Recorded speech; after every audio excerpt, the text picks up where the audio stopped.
Hi friends, welcome back to జరోదర channel. Anju's కిచెన్లో ఈరోజు నేను మీకు చూపించబోయే రెసిపీ ఈ వేసవి కాలం ఎండల్లో చల్లగా కూల్గా ప్రతి ఒక్కరూ చిన్న పెద్ద ఇష్టపడే కుల్ఫీ అండి. కేవలం 3-4 ఇంగ్రీడియంట్స్తో చాలా టేస్టీగా ఇంట్లోనే చేసుకోవచ్చు. దానికోసం కొన్ని బాదం పప్పు, జీడిపప్పు నానబెట్టుకోండి. ఒక 2 లీటర్ల పాలు ఒక దలసరిగా ఉండే బాండీలో వేసుకోండి.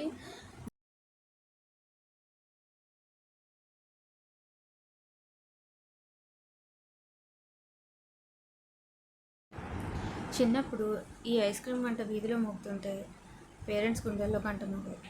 అలాగే మన కళ్ళల్లో టెన్షన్ వచ్చేది, కొంటారా కొనరా అని. ఫ్రిడ్జ్లో అందరి ఇళ్ళల్లో అవైలబుల్గా లేకపోవడం వల్లనో ఏమో తెలియదు, కానీ ఐస్ క్రీమ్ మాత్రం ఖచ్చితంగా బయటే ప్రిఫర్ చేసుకునేవాళ్ళు.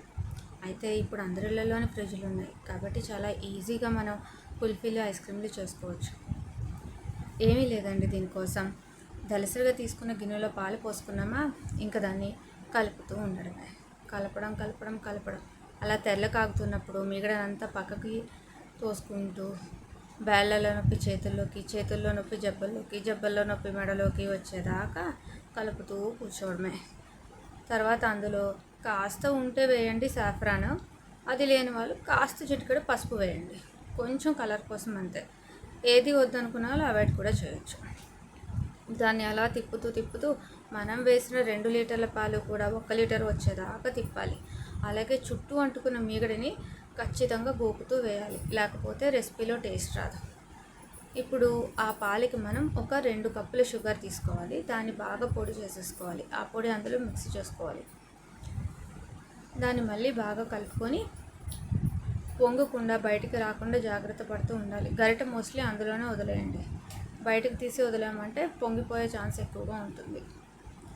అలా బాగా దగ్గరగా కలిపి ఆ తర్వాత కూడా కలుపుతూనే ఉండాలి. మీగడ గోకుతూ దాంట్లో కలుపుతూ ఉన్నప్పుడే దానిలో ఉండే టేస్ట్ ఇంక్రీజ్ అవుతుందండి. ఇప్పుడు ఇలాచీ కొంచెం షుగర్లో దంచుకుంటే చాలా తొందరగా మెత్తగా పొడి అయిపోతుంది. అది కూడా అందులో కలిపేసుకోండి. అలా బాగా కలుపుకున్న తర్వాత అందులో కొంచెం బాదం పప్పు, జీడిపప్పు కొంచెం కచ్చాపచ్చాగా పొడి చేసి పెట్టుకోండి. ఆ పొడి కూడా అందులో మిక్సీ చేసేయండి. అప్పుడు టేస్ట్ చాలా బాగుంటుంది. ఇంకా దీంట్లో పాల పొడి ఇలాంటివన్నీ ఏమీ వేయాల్సిన అవసరం లేదు. ఇలా మరగబెడితేనే అసలైన కుల్ఫీ టేస్ట్ వస్తుంది. పాలపిండి అది వేయడం వల్ల టేస్ట్ మారిపోతుంది. ఇప్పుడు బాగా చిక్కపడి అది జారుగా అవుతుంది. చిక్కబడింది అనేటప్పుడు ఆఫ్ చేసి రూమ్ టెంపరేచర్కి పెట్టేసేయండి. చల్లారడానికి చాలానే టైం పడుతుంది. అలా బాగా చల్లారి వచ్చిన దాన్ని మీకు అవసరమైతే మిక్సీ పట్టుకోండి, లేదు అంటే అలాగే కుల్ఫీ మోడ్స్లో వేసేసుకోండి. చూడండి, మనం వేసింది లీటర్ పాలు, దాంతో మాత్రమే అయింది. అంత మరగబెట్టాలి.